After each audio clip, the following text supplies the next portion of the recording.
Euh, Merci beaucoup en fait déjà aux panélistes d'être présents avec nous aujourd'hui.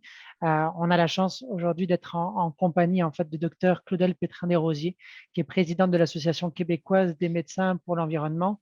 Bonjour Claudel, Bonjour, ça va bien? ça va très bien et vous? Oui, très bien, merci. Super. Alors, je vous décris brièvement. Alors, Parfait. Claudel, vous êtes diplômé en médecine de l'Université de Montréal, en train de compléter une maîtrise en environnement et développement durable dans le cadre du programme des compétences avancées clinicien érudit, devenant ainsi l'une des premières médecins de famille du Québec avec cette formation unique. Alors, vous êtes impliqué dans le domaine des changements climatiques et de la santé depuis près de 10 ans et vous présidez aujourd'hui l'Association québécoise des médecins pour l'environnement. Merci beaucoup, Claudel, d'être avec nous aujourd'hui. Ça me fait grand plaisir. Je vais partager mon écran dans 2 petites secondes. J'ai 10 minutes pour faire un petit topo sur la démarche. Ça me fait super plaisir d'être là, puis que l'association en fait participe à Parlons Territoire. Juste le temps que la diapo se charge. Euh, on va faire un topo bref des grands enjeux qui touchent l'environnement et la santé dans une question de territoire. Vous comprenez que c'est excessivement large, mais je vais le faire dans un contexte particulier, c'est celui de la crise climatique. Euh, L'Association québécoise des médecins pour l'environnement, en bref, c'est une organisation qui existe à l'échelle canadienne depuis une trentaine d'années, mais qui est de plus en plus active au Québec là, depuis quelques années. On cherche à prioriser la santé des gens et de la planète à travers des actions qui sont au niveau social et politique. On parle beaucoup de changement climatique, de pollution, de pesticides, d'énergie durable, de communautés vivantes en santé, d'aménagement urbain, évidemment de transport collectif, transport actif. Ce qui fait qu'on se positionne sur une multitude d'enjeux, mais toujours avec l'idée que la santé et l'environnement sont intimement liés et c'est dans notre devoir de médecin de s'intéresser à ces facteurs-là qui viennent influencer la santé de nos patients finalement en dehors des murs de notre clinique.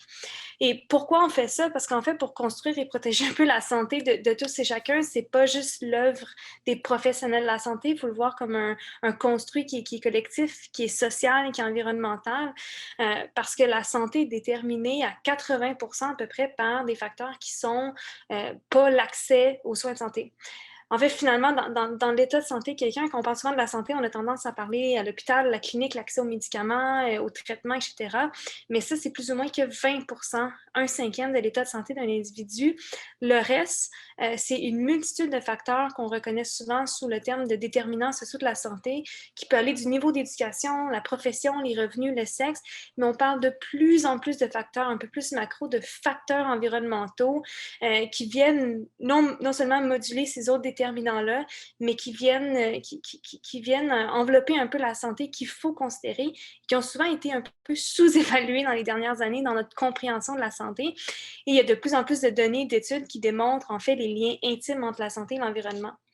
Il y a un énorme fardeau environnemental en santé, puis les chiffres commencent à sortir, mais globalement, on sait que l'environnement est responsable de la mort d'une personne sur 4 à travers le monde, d'un fardeau de 25% des maladies qui sont liées à l'environnement. Ça, c'est des chiffres de l'OMS, de l'Organisation mondiale de la santé de 2016, mais c'est une des plus grandes estimations qui existent à l'échelle internationale. Ce n'est pas rien. Puis là, je vais vous aller un petit peu plus au Québec sur deux enjeux, les changements climatiques et la pollution atmosphérique, qui sont deux changements interreliés, mais qui doivent être un petit peu sur notre liste de préoccupations quand on parle d'aménagement du territoire. Les changements climatiques ont été reconnus en 2009, ça fait déjà une dizaine d'années, puis c'est moi, c'est à ce moment-là que je me suis intéressée à la question quand j'ai vu ça. Mais les changements climatiques sont reconnus comme la plus grande menace à la santé du 21e siècle, ni plus ni moins, et ça fait 10 ans et on n'a toujours pas réussi à démentir cette information-là, ce qui est pas bon signe. On aimerait dire que c'est pas la plus grande menace, là, mais ça reste que ça vient en fait changer tout ce qu'on connaît de la santé. Et là, je vous dresse un portrait canadien qui a été fait récemment, il y a à peu près 2 ans. Mais les impacts sont similaires au niveau de la santé des Québécois, là. Donc, on parle beaucoup de chaleur, de maladies liées à la chaleur extrême. La chaleur cause un stress immense sur le corps, puis ça vient juste sur notre capacité, la capacité de nos systèmes, là. Donc, le système du cœur, le système des poumons, le système des reins, même le cerveau. Et on remarque une augmentation, en fait, de la mortalité, là, du nombre de décès dans les épisodes de chaleur extrême.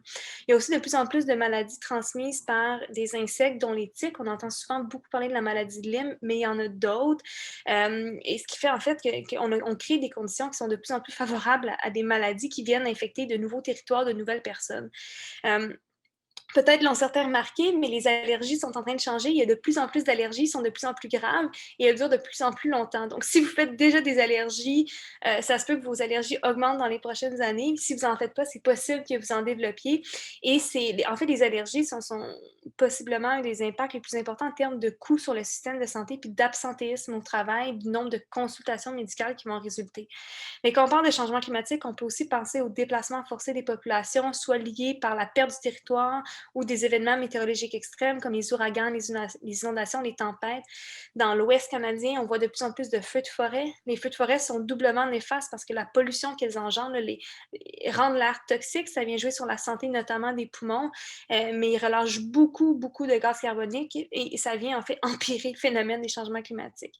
C'est un bref aperçu.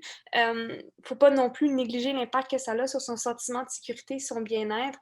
Mais il faut comprendre que les changements climatiques là, influencent à peu près tous les déterminants possibles de la santé et pas de la bonne façon. Au Québec, l'Institut national de santé publique, en 2015, estimait qu'on allait avoir 20 000 décès d'ici 2050. Là.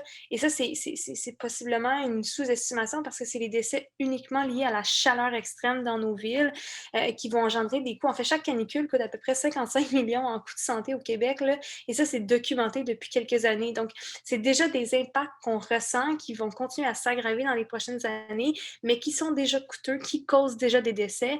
À Montréal, en 2018, on a perdu 66 personnes à cause de la chaleur. Et la majorité de ces personnes-là, en fait, étaient vivaient dans des zones d'îlots de chaleur sur la ville de Montréal.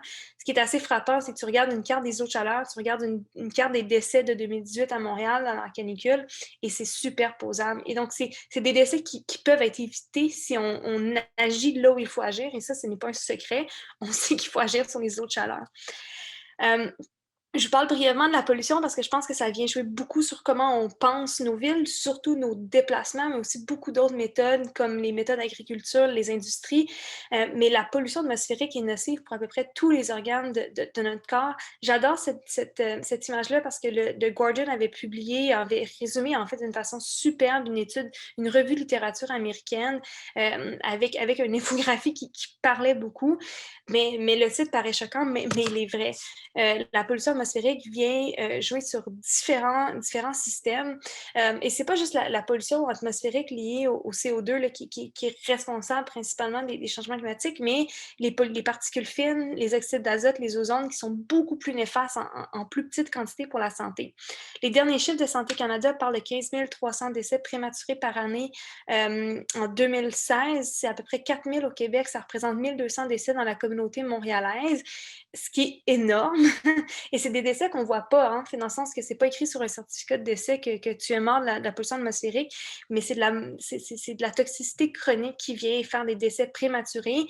Ça vient jouer sur les problèmes pulmonaires, là, les gens qui font des bronchites chroniques, les asthmatiques, beaucoup, beaucoup, beaucoup. On le sait qu'il y a plus d'asthme en bordure des autoroutes. On le sait, par exemple, que dans les villes comme Toronto, un enfant sur 4 qui reçoit un diagnostic d'asthme, c'est lié à la qualité de l'air et non à des facteurs un peu génétiques ou autres. Là. La pollution vient jouer sur les maladies cardiovasculaires. Quand il y a plus de pollution, il y a souvent plus de décès par AVC, là, événements ischémiques cérébraux ou des infarctus du cœur. Ça vient jouer sur la démence, ça vient influencer le développement cognitif, particulièrement chez les enfants, et ça vient jouer sur les enjeux de fertilité. Donc, ça réduit notamment la qualité du sperme et ça a beaucoup de complications. Ça peut engendrer beaucoup de complications là, sur le développement des fœtus et des grossesses en tant que telles. Ça représente une valeur économique de 28 milliards par année au Québec, là, ce qui est quand même considérable. Et au Canada seulement, je ne sais pas ces chiffres-là pour le Québec, là, mais on sait qu'à peu près de ces décès-là, au moins 1000 qui sont liés directement à la pollution par le transport. Il y a plusieurs estimations là, sur les nombres de décès liés à la pollution atmosphérique. Vous allez voir des fois certains chiffres qui ne sont pas les mêmes que Santé Canada. En fait, chaque personne qui étudie la pollution atmosphérique regarde des fois des concentrations différentes de certains polluants, mais il faut comprendre que globalement, la pollution atmosphérique cause des décès en grande quantité qui pourraient être évités si on avait moins de pollution, si on engendrait moins de pollution de toutes causes confondues.